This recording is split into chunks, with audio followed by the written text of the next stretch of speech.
friends, welcome back to my show. My name is Ashley Aireonna, joined by the wonderful Tom Jensen.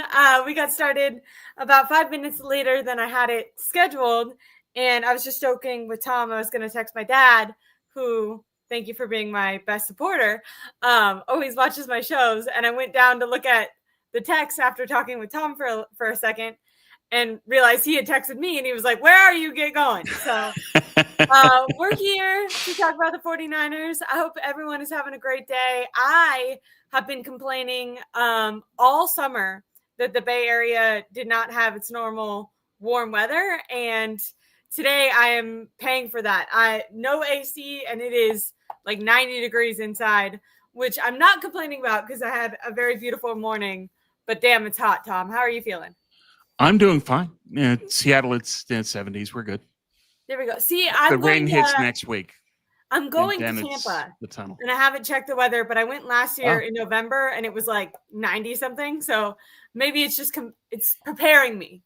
The Bay Area, they're conditioning you. A little extra work before you go in. Get used to the heat and humidity. Exactly, because that's standard for Florida. Florida is always just muggy. It's always really hot, but I was gonna say, like, I actually had a really nice time in Tampa last year. I hadn't spent much time in Florida at all before kind of traveling to different 49ers things.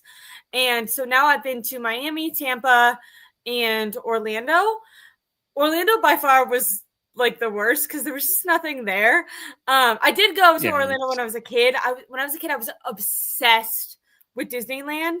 We, as a family, my dad and my two grandparents and I would go on like one kind of trip a year during the summer, and they'd be like, "Where do you want to go?" And, you know, I mean, we weren't balling or anything, but I could probably have picked multiple different places. Every time I would say Disneyland, Disneyland, Disneyland. And then my dad was in the military, so he was in the Iraq war, and I took that very, very hard because I'm a huge daddy's girl. And so that year we were going to not do our normal family trip, but I was such a downer that my grandparents very sweetly said that not only were they going to take me to Disneyland, but they were going to take me to Disney World. So that's my first time that first and last that I've ever gone to Disney World. I absolutely loved it. I was like 10, to be fair. So that's the right age to be there. I went last year for the owners' meetings, and you know, that's only one day. So my friend and I who were there were like asking around, like, "Oh, what do you do around here?" Because a lot of areas in Florida, they have beaches and stuff, but Orlando doesn't. Right. And it has like, it's very modern. Like there's lots of areas where there's restaurants and bars, but there's like no one there.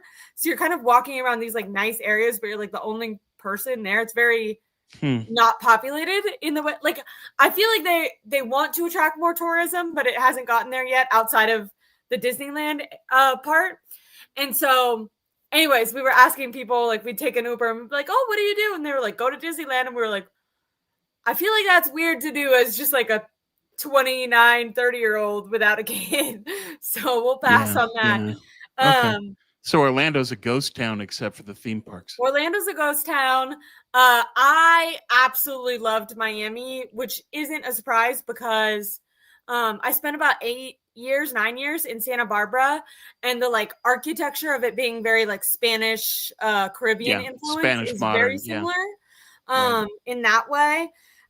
Lots of like live music, walking around, and then obviously the ocean, and I'm a huge ocean girl. So I loved that. It was very warm, but we went in December, so it wasn't like horrible by any means. It was actually beautiful, super nice. The water was warm. Loved Miami. But what was surprising is I feel like everyone kind of talked down Tampa, and I had a wonderful time in Tampa. We stayed kind of close to the hotel in like a residential area, but it was super safe. There was like a little downtown that we got food at. And then I actually met Jesse Naylor and some of his family. Hopefully it's okay that I say that.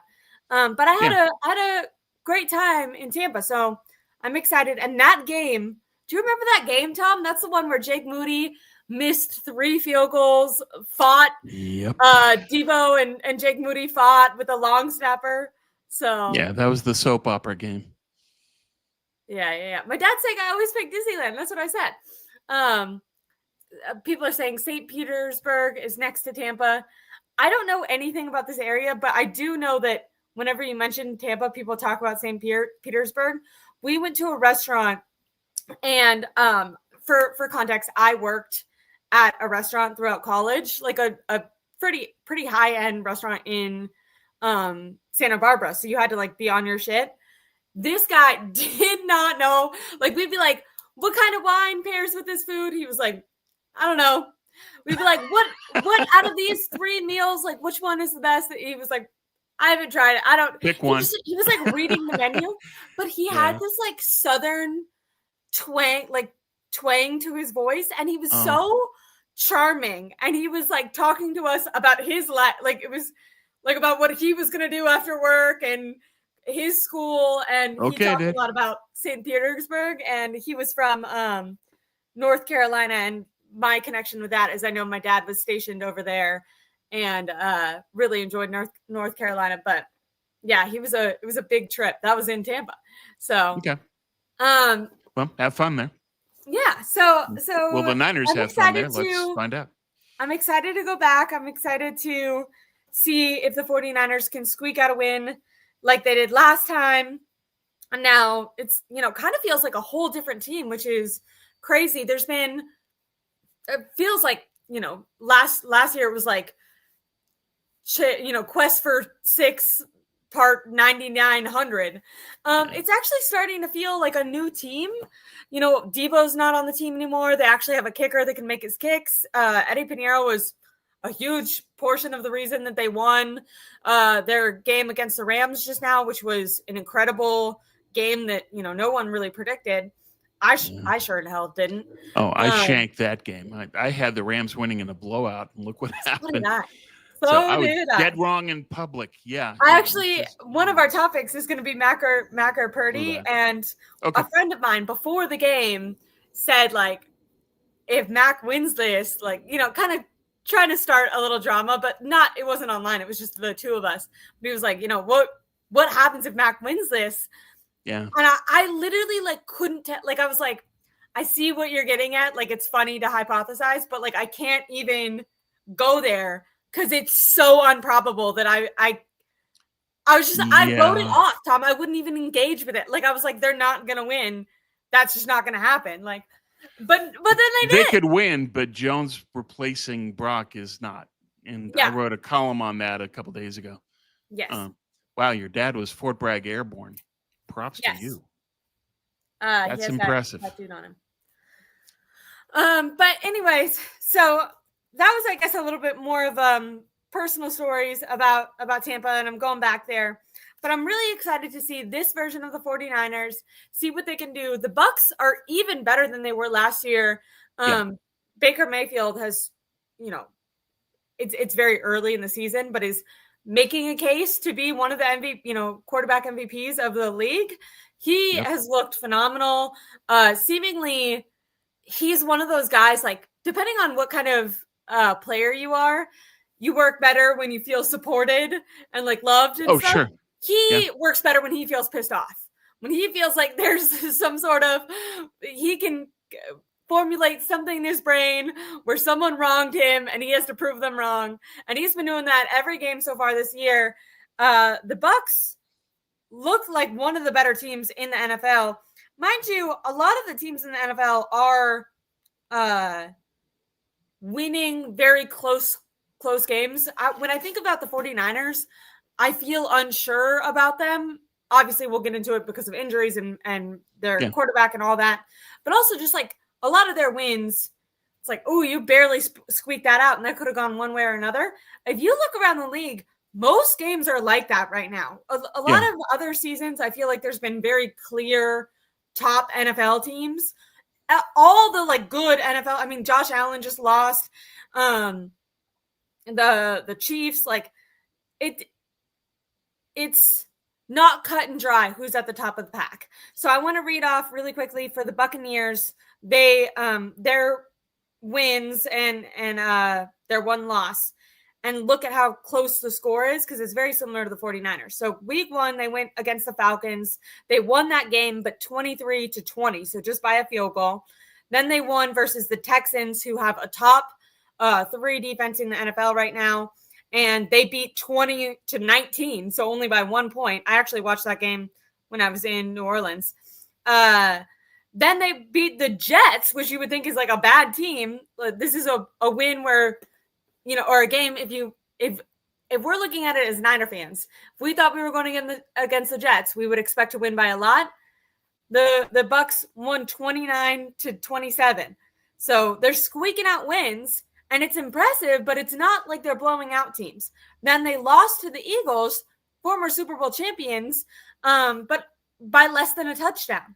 Then they beat the Seahawks, but by, once again, a field goal, 3 points. It was at the very end. Sam Darnold turned over the ball, giving the Bucks enough time to go down the field with Baker Mayfield and score a touchdown as time ran out.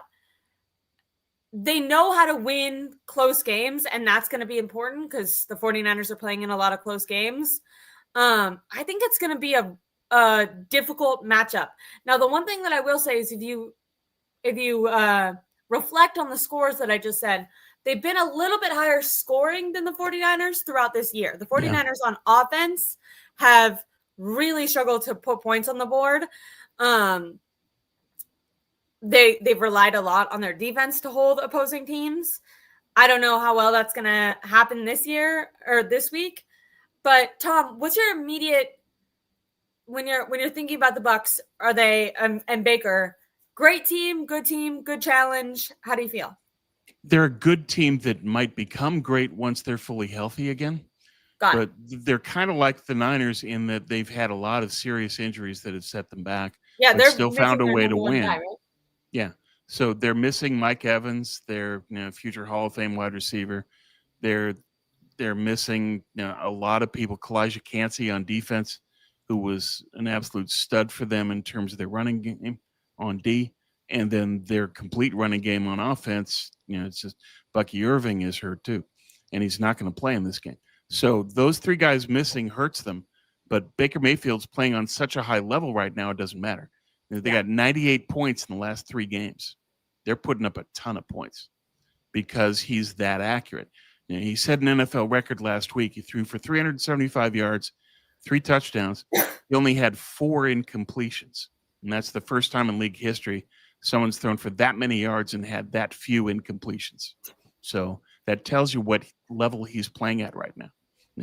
Arguably, at this moment, he's the best quarterback in the league. And it's that's going to be a problem. The Browns moved off of him because it's not like they have a really great defense and not an efficient offense, right? It would suck if they had a good quarterback to go with. The Browns are a bad team because they're a bad organization. Bad organizations do stuff like that. Think they want Baker back? Yeah, maybe. But yeah, he's just playing on another level right now for them. So they're very similar in terms of Niners and Bucks as far as tight games that are won on do-or-die plays. Both teams have made the do-or-die plays, but the Niners have made them on defense, and Tampa's made them on offense, where it's Baker leading a last-second score to win. And that's why all their games are so tight, because he has to engineer them down for the winning score. He's done that a lot. Do you think that this 49er, right now on defense, they're obviously banged up, aside from just Nick Bosa. Do you think that how do you think they'll stand up to a Baker? We saw in the middle of the Rams game, Upton Stout went out and they brought Chase Lucas in. Right now, the 49ers have not caught an interception. Matthew Stafford gave them a couple opportunities. They've not caught an interception in 11 games. Obviously, that goes beyond Robert Saleh. Chase Lucas caught 2 in the preseason, so maybe that I don't want to call it an adjustment because it's due to an injury, but maybe that substitution for this game could be helpful. It could, but we don't really know if that's going to happen or not. We don't know the injury status.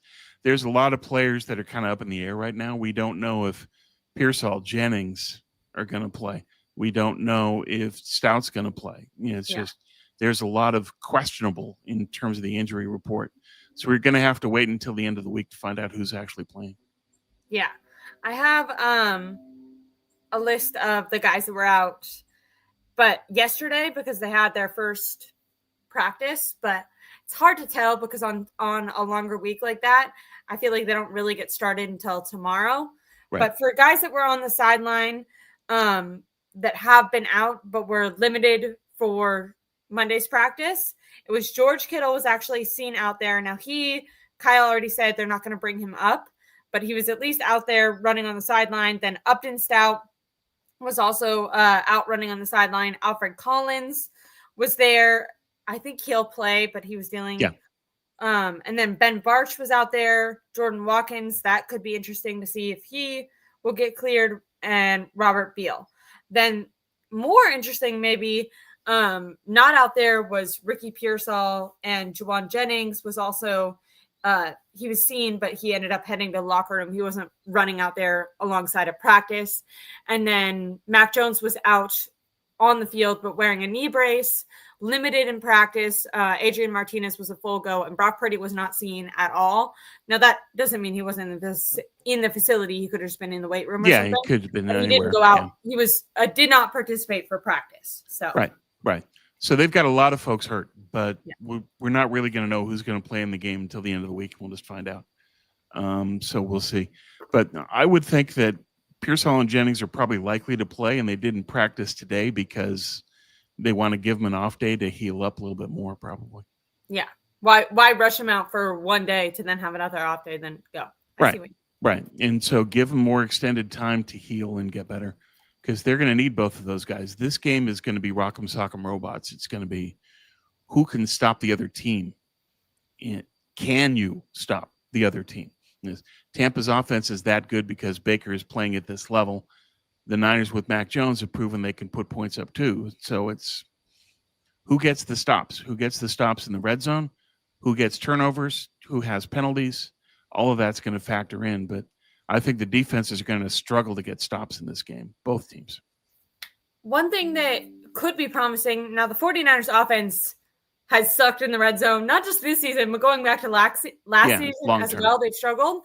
But the Buccaneers, who do have a good defense, if we were to point out a weakness, their red zone defense has been pretty bad this year. So that could be promising for the 49ers. Eric Gomez talks about Tampa's run game not being great. I would say more it's been an adjustment because they lost a running back and then they had to switch to the new guy, who I actually think has been performing pretty well in the place. What I think affects this more is that the 49ers run defense has been really bad. Yeah, it hasn't been good. And when you've got this many rookies, it's tough to play as a unit cohesively, and they have to learn that. So it's a work in progress game to game. Plus, not having Bosa is a big problem. And then if their plan was Yetur Gross-Matos, he's always hurt. So you can't count on him either. And so it gets difficult. But to answer Eric's question directly, or his point, they lost Bucky Irving, who is one of the best backs in the league. Rachaad White didn't have a great game last week, but even though he went 14 for 49, but he had 2 touchdowns. So they proved that with White, they can punch it in the red zone. And so that's something the Niners are going to have to worry about is, can we keep them out? And Rachaad White is going to be their battering ram guy to get the ball in. So that's why. The other factor with White is he's exceptionally good in pass pro. Last week, he was 7 for 7 on his pass pro blocks. And he's very good at picking up the blitz. And so if the Niners want to blitz, there's Rachaad White waiting for it. So it makes it that much harder for Robert Saleh to come up with, what are we going to do? How are we going to go at this?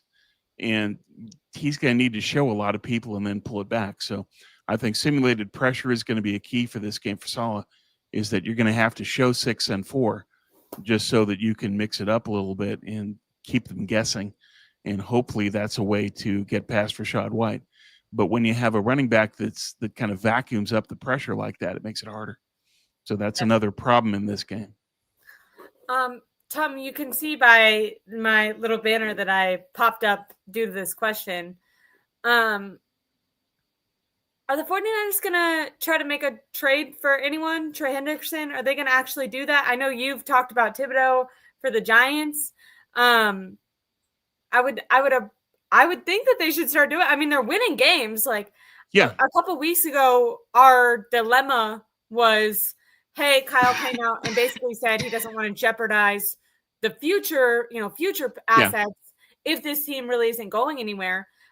Right now, I mean, we kind of already predicted this just with the strength of their schedule being easiest in the league, that they would make the playoffs. But they're proving that I think they could make it through a couple games, at least in the playoffs, if they had maybe some extra help on that D-line. Do you think? Yeah. So let's break down the trade. To do that? Yeah.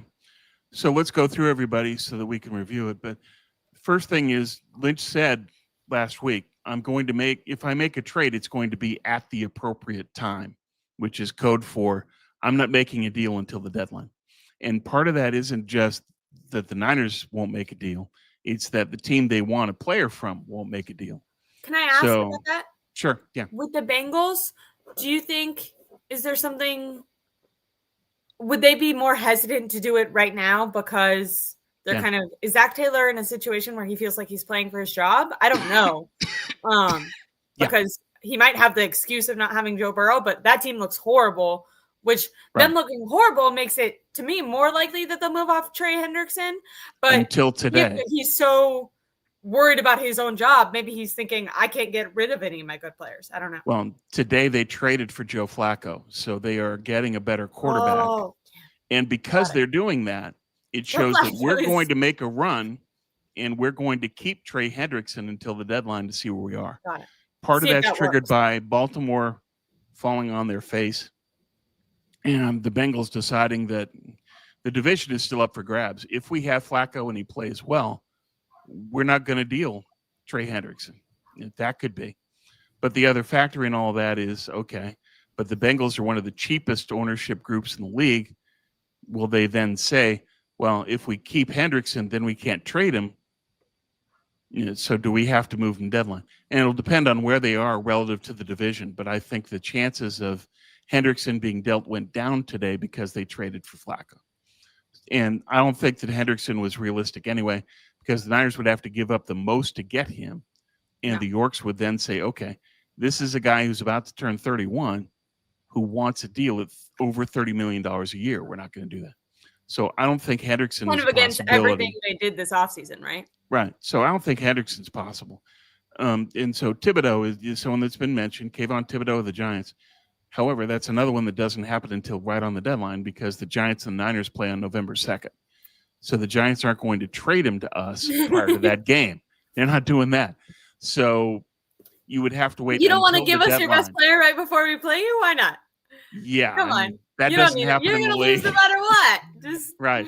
And then the other one is Jalen Phillips in Miami. They're in free fall.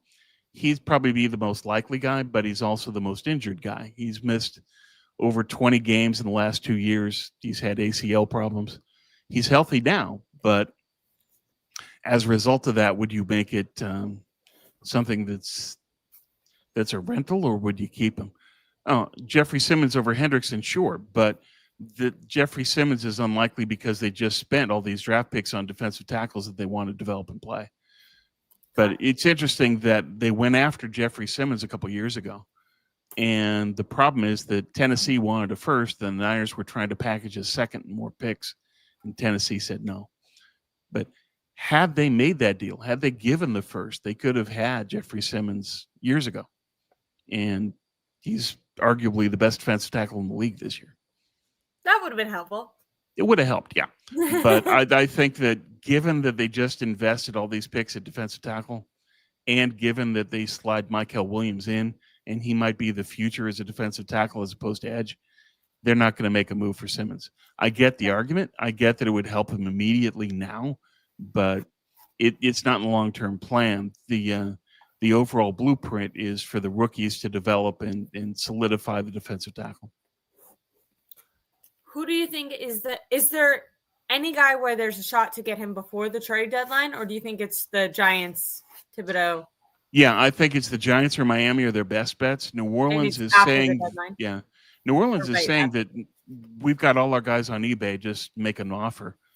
But whether that applies to Cam Jordan or not is what we don't know. And Jordan has basically the run of the team as far as whatever he says the team will do. So if Cam wants to come here, they'll trade him. But he has the most games played by a Saint in history. And I think that his career is better served by retiring as a New Orleans Saint. And I think that's in his self-interest. So I don't think that Cam is going to request a trade. Kind of like a legacy thing. Yeah, exactly. And they've got other people, and they've got the other linebacker edge, but he's expensive. And I don't think the Yorks would be interested in going after him. So Granderson, I don't think that'll happen either. So to me, it's Thibodeau or Phillips or a wild card that we're not seeing now, but I don't think that Hendrickson is a possibility. I don't think that New Orleans is a possibility. Miami is crumbling. Is Mike McDaniel going to come back? I don't think so. Well, not this year, but he could in the future. He might pull a rubber solid. If he continues to lose, they might fire him in the middle of the year, and he might come back as their consultant or something. Yeah, he could as a consultant, but I have to wonder if there's there's some animosity there. I don't think enough goodwill. Yeah, I'm not sure there is. I don't think that Mike McDaniel is going to return. In theory, he could next year, but I don't think that's in the cards. Is Miami failing on him? I was with someone recently, and they said he's a bad head coach, basically. But then I've seen other people say like they were going to start a team from scratch and had to use people that are probably going to be available next year. Having Mike McDaniel as the head coach and offensive play caller with like Brian Flores would be an excellent pairing. And I'm wondering, is it Miami? Is he not a head coach? And maybe, I'm not saying Robert Saleh couldn't be a good head coach in the future, but we're seeing right now he failed as a head coach. Some guys are excellent at defense or offensive play callers. They're not meant to run the whole team, but they specialize at what, they're incredible at what they specialize at. Do you think Mike McDaniel is more like that? Do you think he will get another chance somewhere? I think McDaniel will be in demand only as an offensive coordinator, not as a coach. When the team decides to tune out a coach, that's usually a really bad sign for his future hiring chances. But I think he'll be in high demand as an offensive coordinator because he's really creative. Kind of going back to our thing, just we moved off of it. Oh, everybody would rather have Simmons, but I don't think it's something that the Niners will be willing to do now because of the draft picks. And the blueprint is play the young guys. And that's a way of fiscal management for the team also. So they're not going to be willing to take on an expensive all-pro like Jeffrey Simmons now when they've got draft picks that are starting to play well. And Alfred Collins showed up out of nowhere. He was doing nothing, and then he makes the play of the game against the Rams. It shows how quickly he's finally getting in shape and learning the system. So props to him. Yeah. We'll move off of this, but Mr. Corey said publicly, Mike McDaniel publicly said Kyle never, got credit for his play designs. He's never coming back. He did do kind of a podcast run after he left the 49ers. Basically he made it clear. He felt like screwed over and that he was left in the dark for a lot of his, genius, and it was accredited to Kyle. So I think it might be a mutual thing. Now, what I will say is right now the 49ers run game on offense and run defense looks good. Their run game on offense also looks horrible. So there might be something to like, we both feel like we need each other so we can put aside our differences. So I could see it happening. But I lean towards what you're saying, Mr. Corey.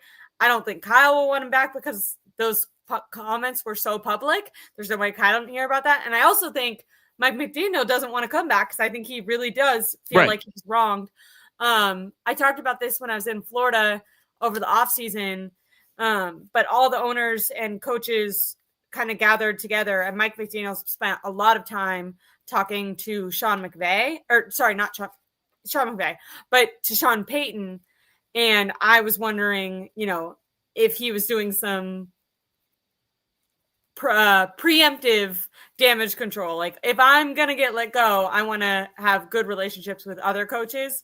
He spent very little time, talking with Kyle, opposed to like D'Amico Ryans and some other guys that really spent the majority of the night with Kyle. Mike McDaniel spent the majority of the night with Sean Payton. So. Yeah. If I'm Mike McDaniel, I'd have Houston circled as one of the possibilities because he knows D'Amico already. But it's a question of, do the Titans, what we saw last week, is that going to continue or not?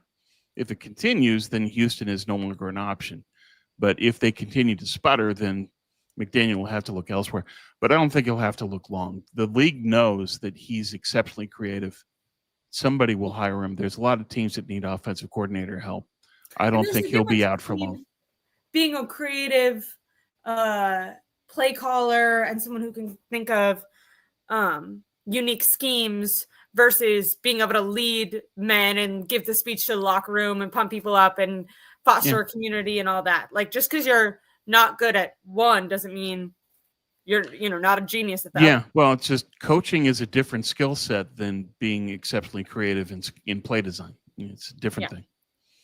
And McDaniel, unfortunately, I think he's a good guy. I'm rooting for him, but I don't think that head coaching is going to be long for him. I think his future in the league will be an offensive coordinator. Yeah. I wanted to address this while we're talking about former/current assistant coaches for the 49ers. Robert Saleh, a lot of our topics today, I feel like, are premature, but Robert Saleh has looked fantastic with his short amount of time back with the 49ers. His brother also went out on Twitter and kind of tried to rub it in the Jets' face a little bit that they've completely sucked since losing Robert Saleh. Yeah. Not only as a team, but that their defense, which as a team, they weren't doing great when Robert Saleh was there, but their defense was top 5. It was top 5. It's now horrible. So, is there a possibility that Robert Saleh gets an offer by next coaching cycle, or do you think the 49ers are guaranteed to keep him for another round? I think that he probably stays because it'll depend on what's the organization that has the available job. Okay. And I think Saleh's going to be more picky about where he goes. He can assume pretty safely that he's always going to have a demand because the Niners D is going to be good going forward. And so he'll have options every year. And he can just pick and choose which team do I want to play for, do I want to coach for. And so who has coaching openings in this offseason? I would expect that Saleh passes, knowing that he'll have plenty of chances at the ring going forward. Yeah. Tommy Herluxy in the chat suggests the Eagles. When I first read that, I thought you meant just coming in as a D coordinator. I was like, he can't do that. That's a lateral move. If you're talking about like replacing Nick Sirianni, you're right. I would be scared about that. No, I don't think that's gonna happen, though. Tommy's talking about McDaniel going in as offensive coordinator. The problem that Philly has had is their offensive coordinator is no good. If they then add McDaniel, with McDaniel as your OC, Hurts and Barkley, that could be interesting. Yeah, that could be a serious problem for the league. And Howie Roseman knows what he's doing. If I had to put odds down in Vegas right now, I'd say that that's where Mike McDaniel will be coaching next year as the offensive coordinator in Philly. And watch out, NFL. Tom, how do you say that? Tommy Huxley? Tommy Huxley. Tommy Huxley. There we go. Good job. Sorry about that. But I appreciated your comment, even though I was thinking about Robert Saleh at first. You're absolutely right that would be a devastating move with Mike McDaniel in the NFC like that. Okay, I want to move off of coordinators really quickly and have some other topics that I wanted to get to you because I saw a comment talking about Kyle Shanahan. I think that this started with Colin Cowherd, once again, prematurely having conversations. He was one of the guys that was talking about Baker being in the MVP conversation, playing right now. He also talked about Coach of the Year. I heard Chase Sr. of Chad Sports, who covers the 49ers and some other teams, talk about this. And then just today I heard Grant and his dad talk about this. But how's Kyle doing? Because I feel like we were critical, or you and I are very open with the fact that we have no problem being critical of Kyle. it's so interesting how like one or two games can change everything, right? Because Yeah. a couple of games ago, it was like he's not doing well, and offense can't score, and the defense is holding them into games, and the run game is struggling, and the red zone is still an issue.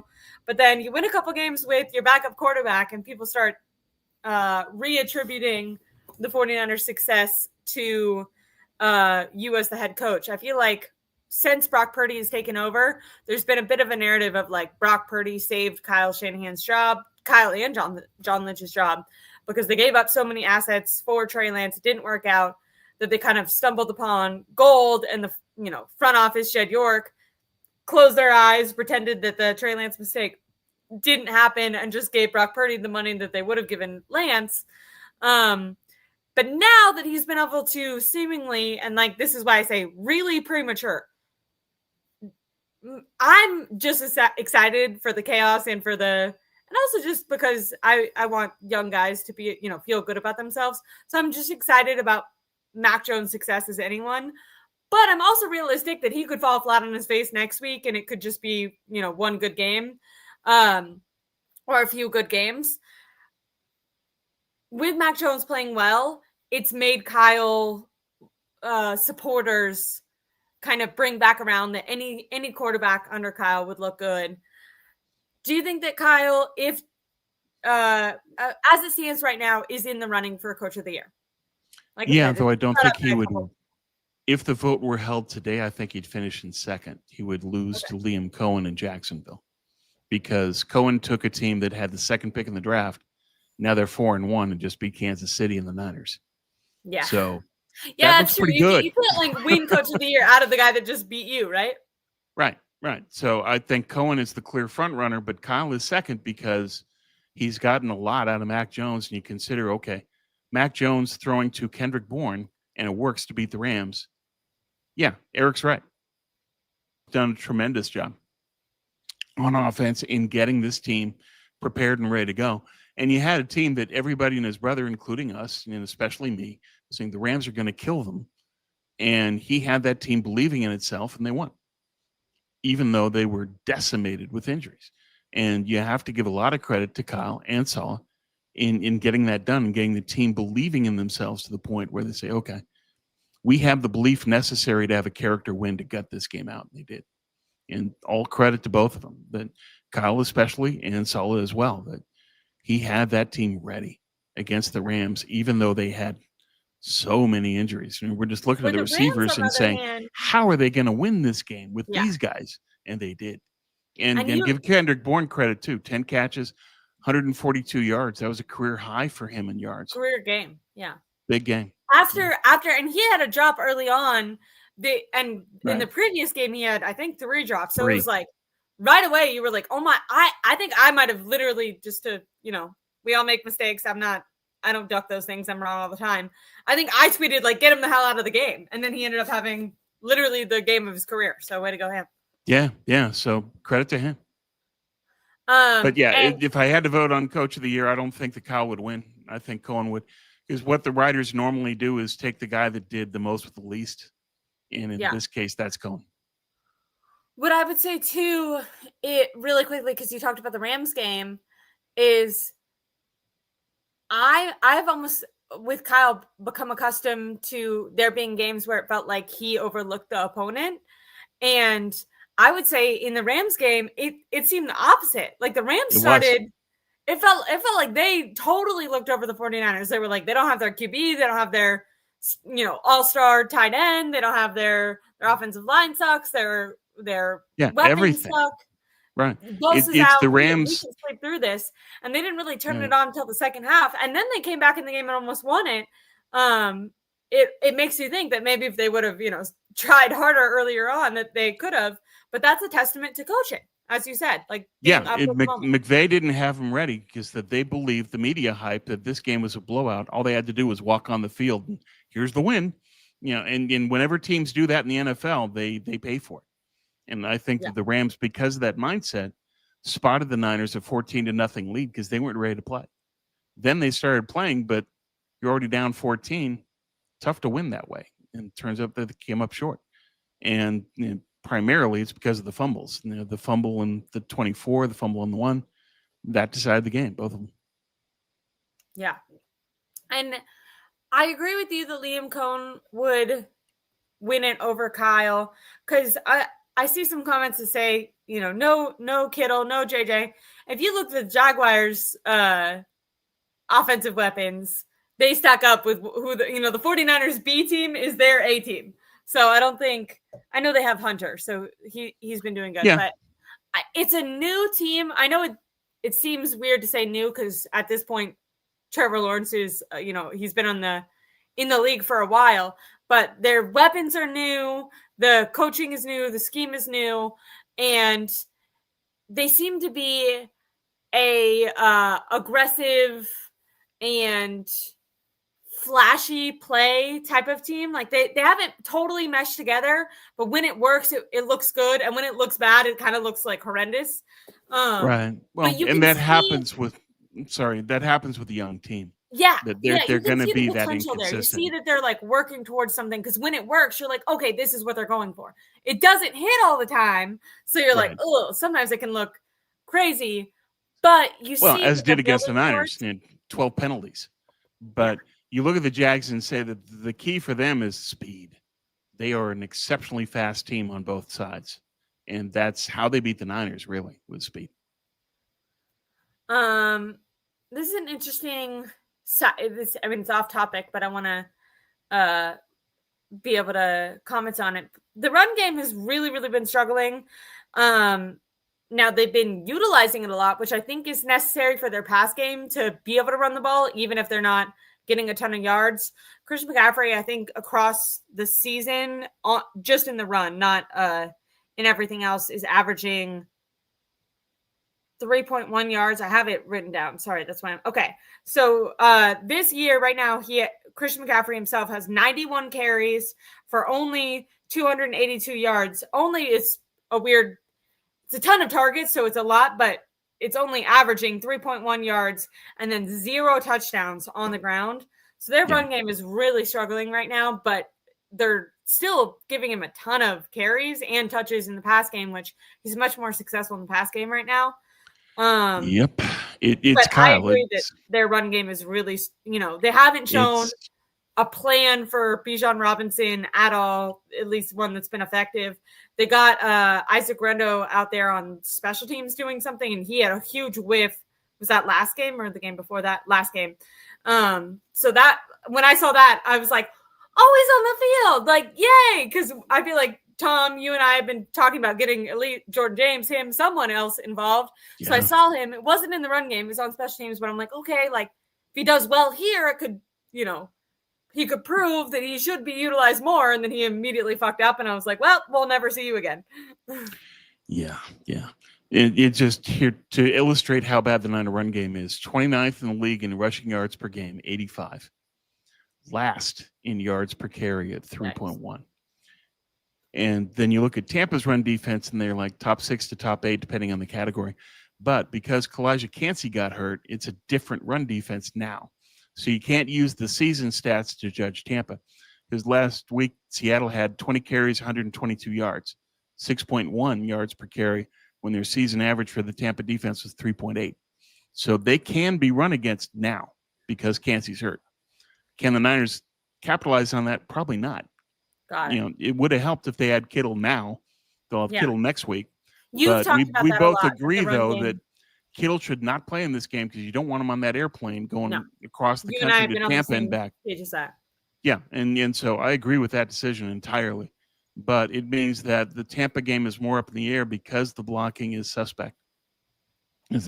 Can the run game get going? At least Tampa isn't as shut down as they used to be, so there's an opportunity for the Niners there.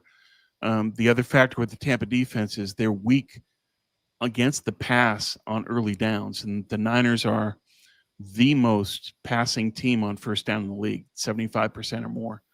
They need to keep doing that in this game. They need to lead with the pass on first, and then that sets up running on second, possibly third, and then you have the sustained drives. But that's going to be one of the keys to the game is the Niners' level of success or not on first down, and if they're going to continue to pass, I think they have to. And that then sets up second and third so they can just have that really long, time-consuming drive.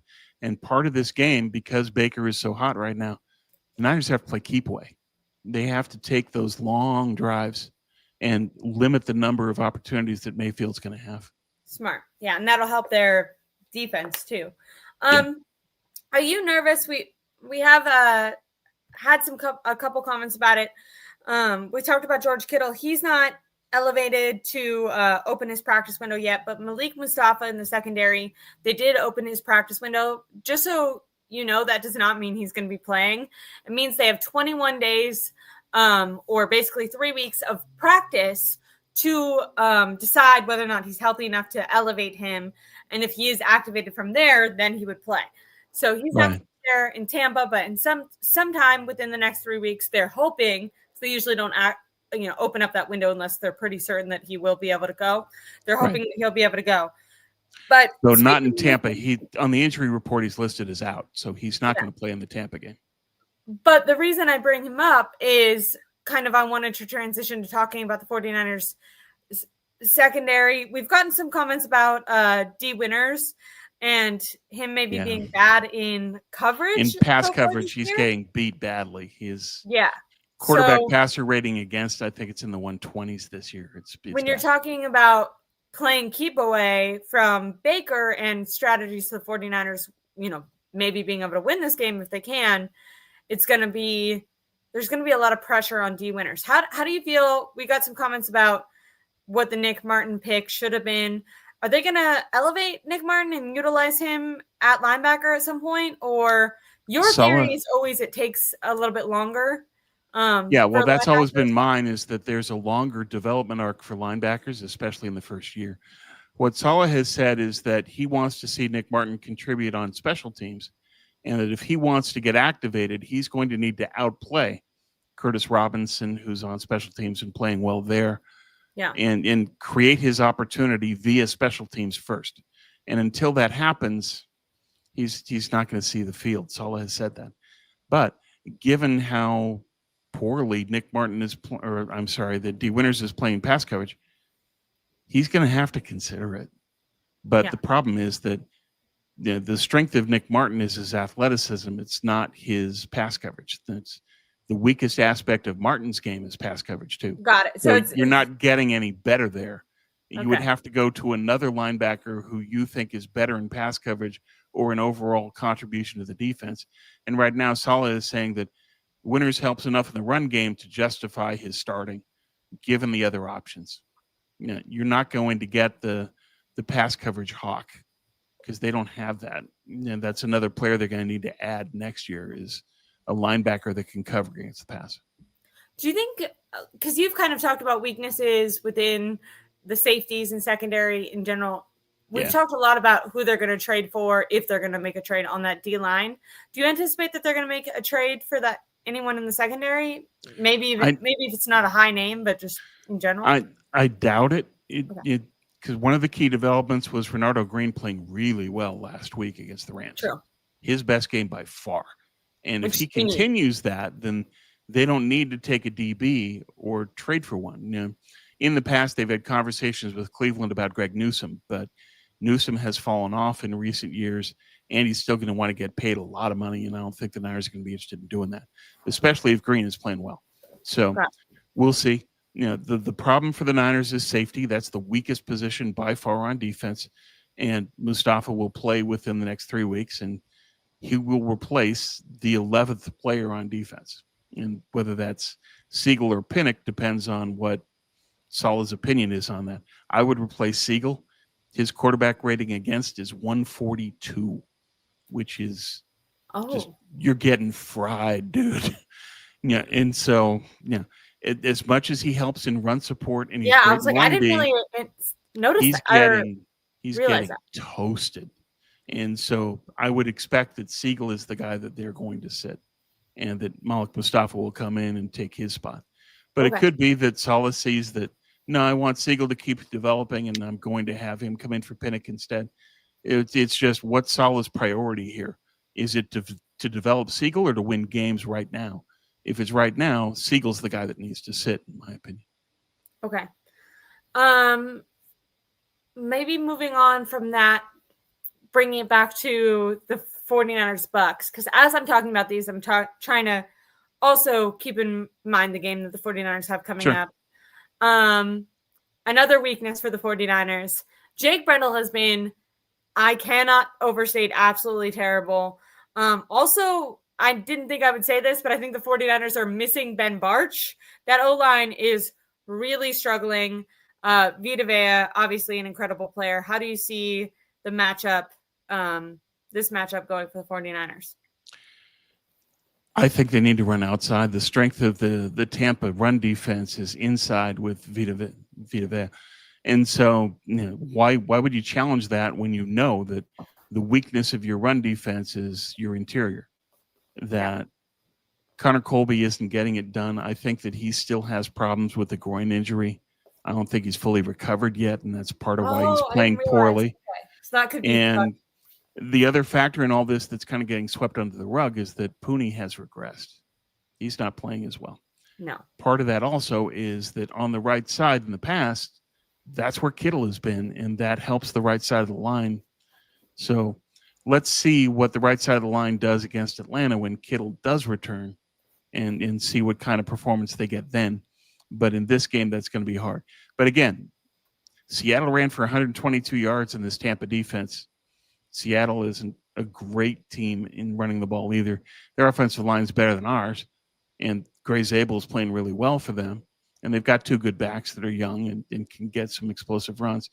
But it still 122 yards, 6.1 per carry shows that Tampa's run D isn't what its rep would say. Is that right now they're not great, but Vita Vea is great, and he's going to cause a lot of disruption. And the Niners, Kyle's going to have to deal with that. And I think that they're going to look to run wide, and that's where they should anyway, because that's where they've had their success. That's fair. That's where Christian McCaffrey has been the best. It just feels like they've been forcing it kind of down the middle for this season for some reason. Tom, do you have a estimate or a prediction for the final score of this game? Who do you think is going to win? I think it's going to be really tight. It's going to come down to a number of different things, but I was really impressed by the win against the Rams in terms of the character, grit, intestinal fortitude of the Niners. And I think it carries over in momentum into this game, that they've got a lot of belief, and that helps younger players play well. So I have the Niners hanging on 27-24. But there's a lot of danger in this game because Mayfield is playing so well. Yeah. And the other problem with that is that Emeka Egbuka, their best receiver, their rookie, is really good at picking out soft spots in his zone. And he's going to pick out those soft spots where the safeties are. And Baker Mayfield's going to play pitch and catch with Egbuka. Yeah. That's going to be a big problem in this game. And then you say, okay, well then blitz. But then they've got Rachaad White picking up the blitz at back. So Saleh's between a rock and a hard place on what he does. Got it. To me, one of the keys to the game is that Diamador Lenore and Renardo Green are going to have to play really well. And they're going to have to. Green has to – it might come down to that, right? Like, does Green replicate what he did against the Rams, or does he regress? Because he was looking like he was going to get benched and then came out and played well. Right, yeah. If we get the Renardo Green from the Rams game, that gives me a lot more confidence in what the Niners can do going forward. And I would hope that what it means also is that because he played so well, that he's now healthy, and that'll help him going forward.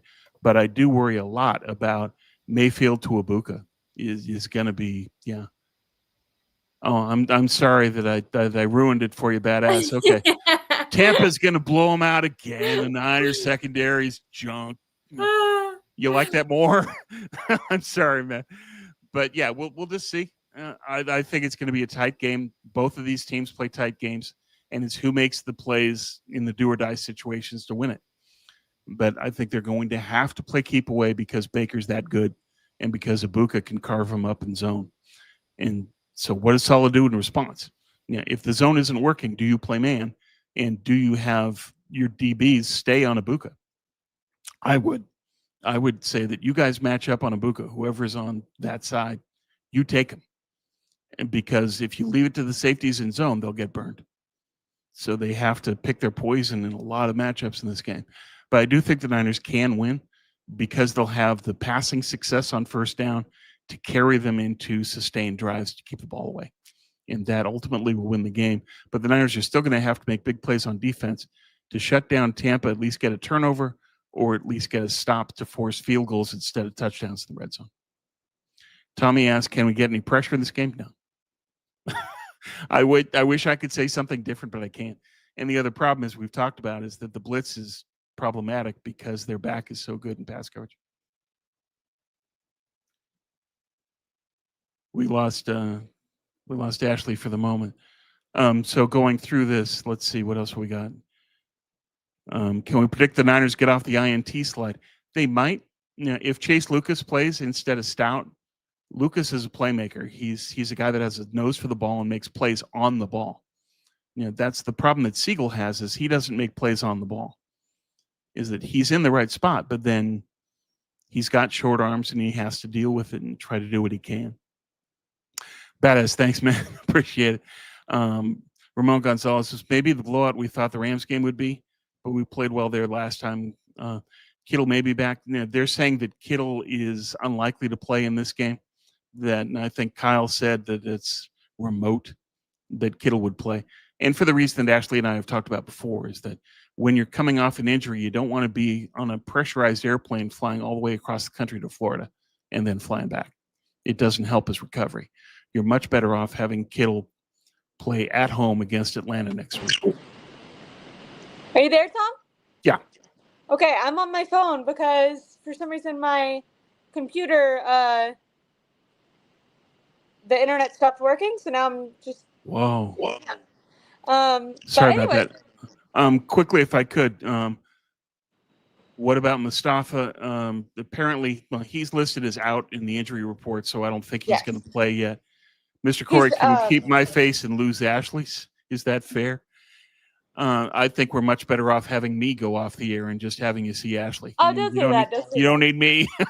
So, Pete, yeah, it is a beautiful day in Seattle today. It's been nice. Oh, I love it. For the Malik Mustafa comment, my computer is freaking out in the background.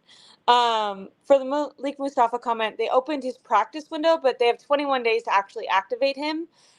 In the past, when, sorry, my internet is just going out everywhere. My phone is also telling me, but whoa, Ashley's frozen on us. Yeah, as Tommy says, Mustafa won't be back this game. Hopefully, as Ashley was pointing out, what the Niners have done historically is they want to ramp a player up once he becomes eligible to practice. So it's not just an issue of Mustafa is healthy, but he has to get back into game shape. So I think that's going to take another week, possibly two. And hopefully Mustafa plays soon because they need him. You know, it's just they're not getting good play out of Pinnock and Siegel in pass coverage. They're getting great play out of Siegel in run D and run support. So we'll see what they do.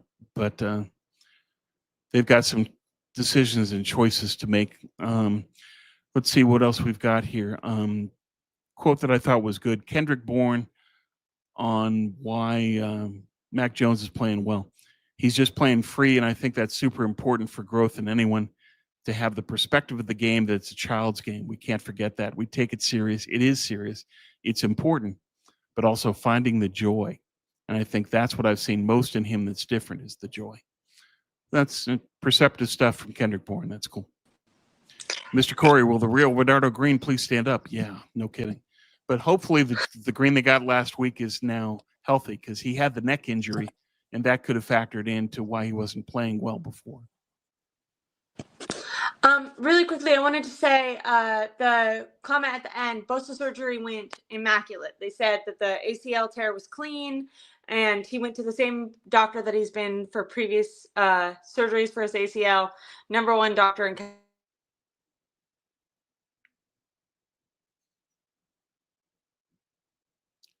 Betta says, credit to Tonjes. Yeah.